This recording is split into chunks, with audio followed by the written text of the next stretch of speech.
Yes. Often we have these questions that Karma Yoga tells us to work without expectations. Now, people misunderstand. You will always have some expectation if you do something. The question is, what are those expectations? So when Krishna tells Arjuna to work without expectation of results, do not work for the results. Only the work is, you have a right to the work. He is setting up a spiritual expectation.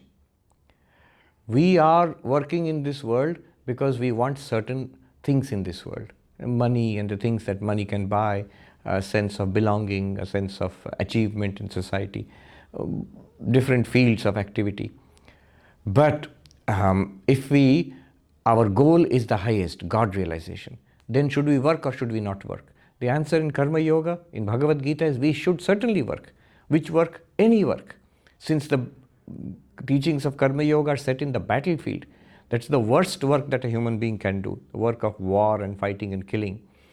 But I think the point is that if spirituality is possible there, then spirituality is possible anywhere.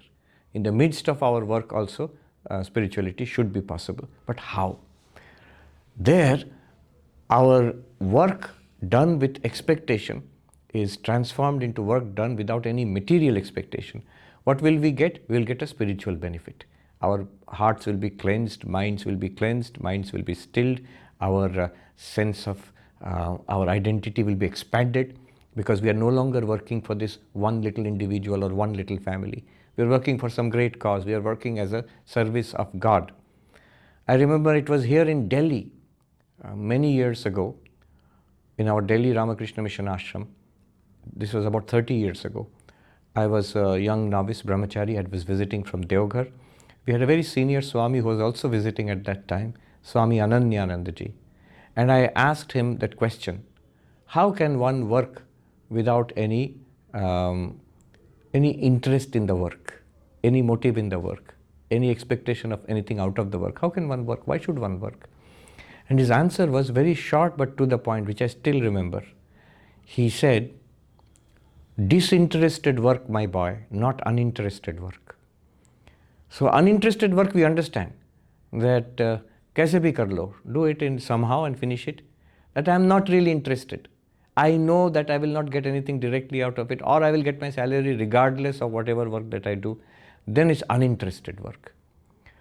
But disinterested work, in English, these two are they have different meanings. Uninterested and disinterested. Disinterested means I don't have any personal motive, no personal axe to grind. I'm not looking to get anything personal out of it. But the work is a great work. The work is a work for a great cause or for something much higher than a personal agenda. Like we do a puja. So if we do a puja for the welfare of all beings, I have no personal desire to be fulfilled. I still do the puja very carefully because it is the worship of God. And yet I don't ask anything personal after that puja. So that is an example of disinterested work, work done to the highest quality, but without any small personal motive behind it. What is the work done by the Karma Yogi for? For Brahma Jnana, no less than that, for God realization. So definitely there is a motive behind it, but not a personal motive. It's not a selfish motive.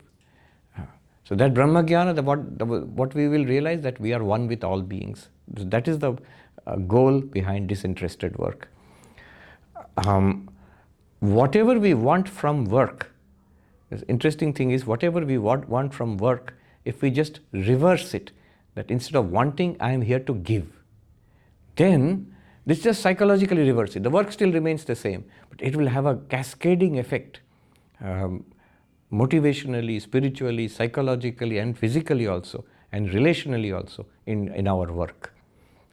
As long as my inner motivation is, I'm here to get something, I'll still be always calculating and noticing, what am I getting out of this? If my inner motivation is, I am fine, I am at peace, because I know what the world can or cannot give me.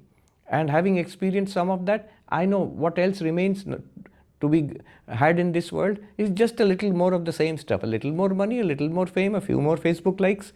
That's it. The world cannot give anything more than that.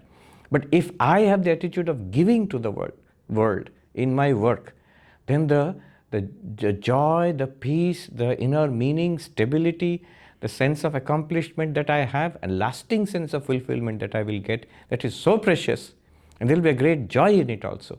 So those who are selfless, Swami Vivekananda says selfless, unselfishness is more paying, but it takes maturity to understand that. We think selfishness is paying. After all, it seems logical. If I do everything for I, me, myself, then I should be happy. But after some time I find I'm not happy. I'm not fulfilled. There is no end to this rat race. In that case, what is the way out? The way out is if I make a change in my inner perspective, that unselfish instead of selfish, selfless instead of selfish. I'm here to give rather than take or accept. You don't worry, you will still get, because you are working in society, the returns of your job, you will get it. But now that is not your main motivation. Your main motivation is the service that you're doing to others, the difference you're creating in your workplace, in your family, in the community. That is your motivation now. Now you are here to give rather than to accept or to want to receive something.